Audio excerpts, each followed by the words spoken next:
Terima kasih Anda masih bersama dengan kami. Bagi Anda yang baru saja bergabung, kami hadirkan kembali 3 berita utama hari ini. Curah hujan yang tinggi membuat ratusan warga di sejumlah wilayah di Jawa Tengah terendam banjir.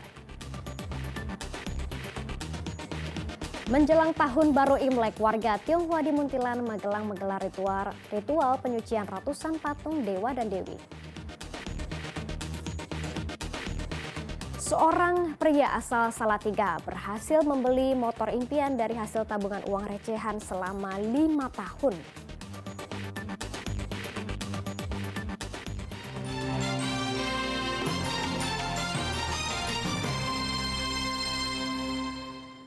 Menjelang Hari Raya Imlek, warga Tionghoa di Muntilan, Kabupaten Magelang menggelar ritual Cingtun atau menyucikan ratusan patung dewa dan dewi. Ritual itu sebagai wujud penghormatan kepada para leluhur dan membuka ruang keberuntungan di tahun yang baru.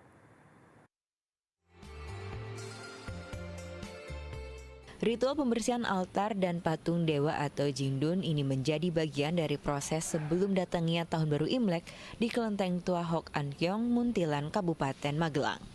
Mereka yang membersihkan patung-patung ini juga orang-orang khusus yang telah berpuasa sebelumnya. Selain patung para dewa-dewi, altar utama dan perangkat ritual lain juga dibersihkan. Bagi warga Tionghoa, prosesi Jingdun melambangkan kebersihan jiwa untuk membuka keberuntungan dan kedamaian di Tahun Baru Imlek 2575. Kita juga upacara sembahyang turunnya dewa-dewa lagi. Nah itu kita untuk Jingdun itu supaya kita membersihkan diri dari kotoran-kotoran batin.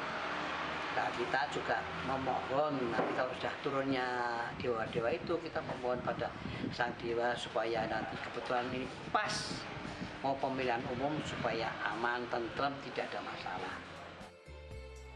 Perayaan pergantian tahun Imlek akan dimulai 10 Februari besok dan umat di Kelenteng Tua akan mulai melakukan doa permohonan khusus untuk pemilu berjalan aman, tentram dan tidak ada masalah dan bisa memilih pemimpin yang bijak untuk bangsa dan negara. Wahyu Diono melaporkan dari Kabupaten Magelang.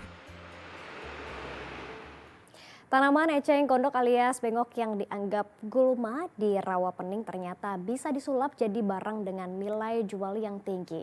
Usaha pemuda asal Kabupaten Semarang itu menghasilkan untung hingga 30 juta rupiah per bulan.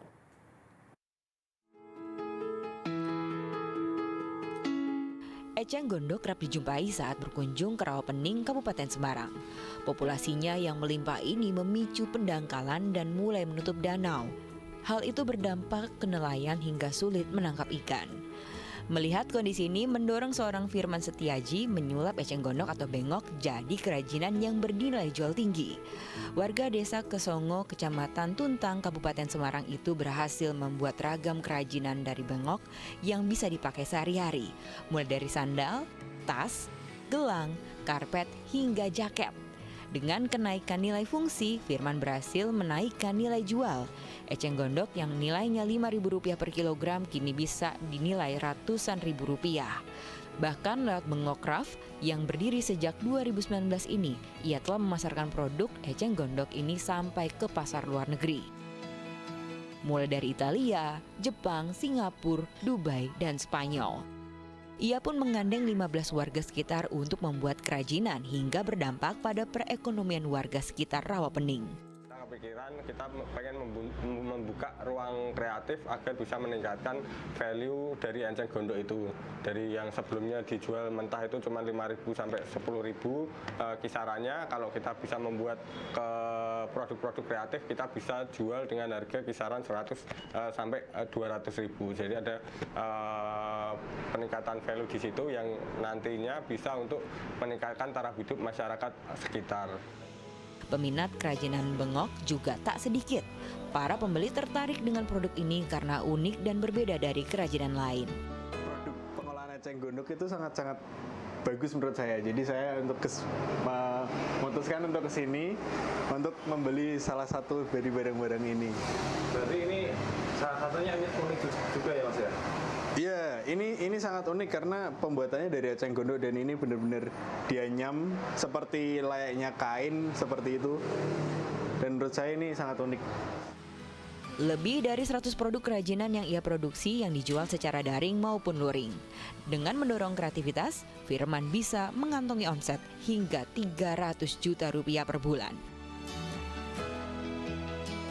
Yulianto melaporkan dari Kabupaten Semarang. Apa yang ditabur, itulah yang dituai. Jika rajin menabung, mungkin bisa membeli motor impian seperti Herman Sinurat, warga asal Salatiga yang berhasil membeli motor setelah menabung uang recehan selama 5 tahun.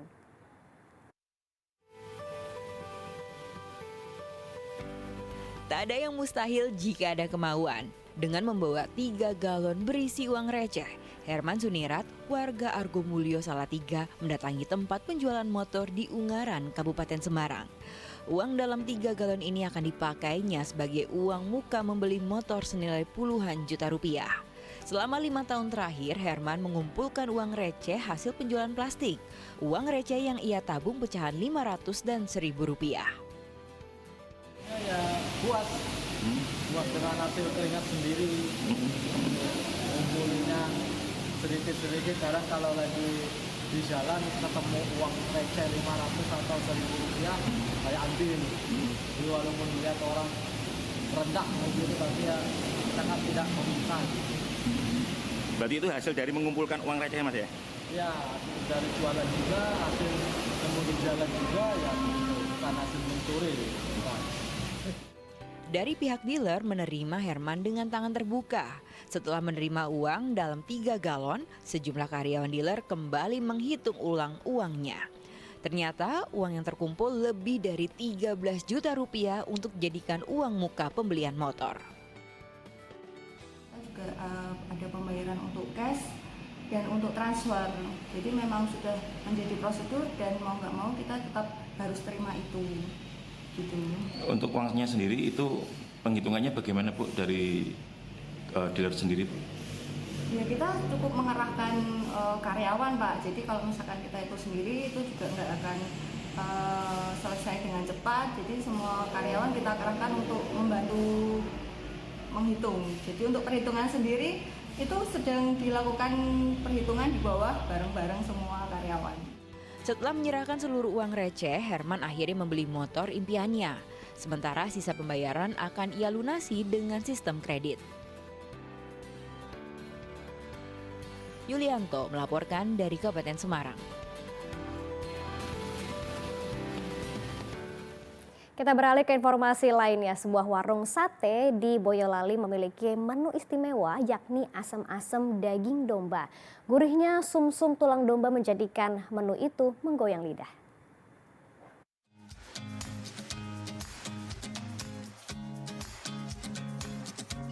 Jika asem-asem biasanya berdaging sapi atau ayam, di salah satu rumah makan di Boyolali punya menu andalan, yakni asem-asem domba.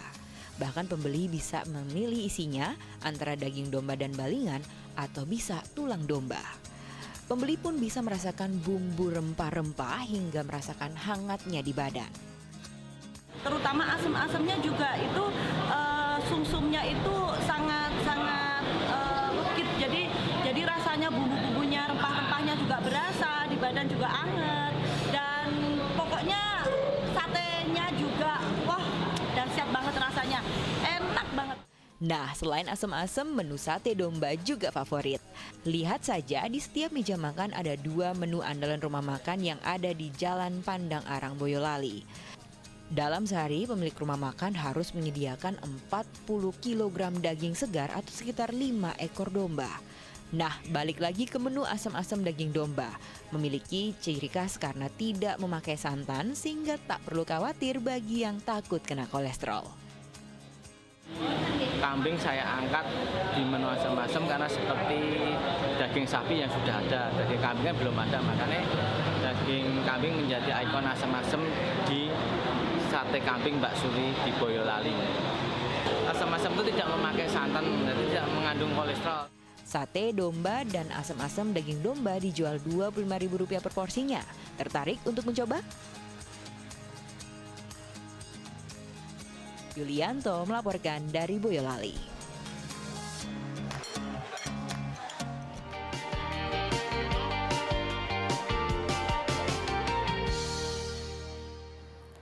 Dan informasi tadi mengakhiri jumpa kita hari ini. Atas nama rekan yang bertugas, saya Janet Lee mengucapkan terima kasih atas kebersamaan Anda. Selamat beraktivitas dan sampai jumpa.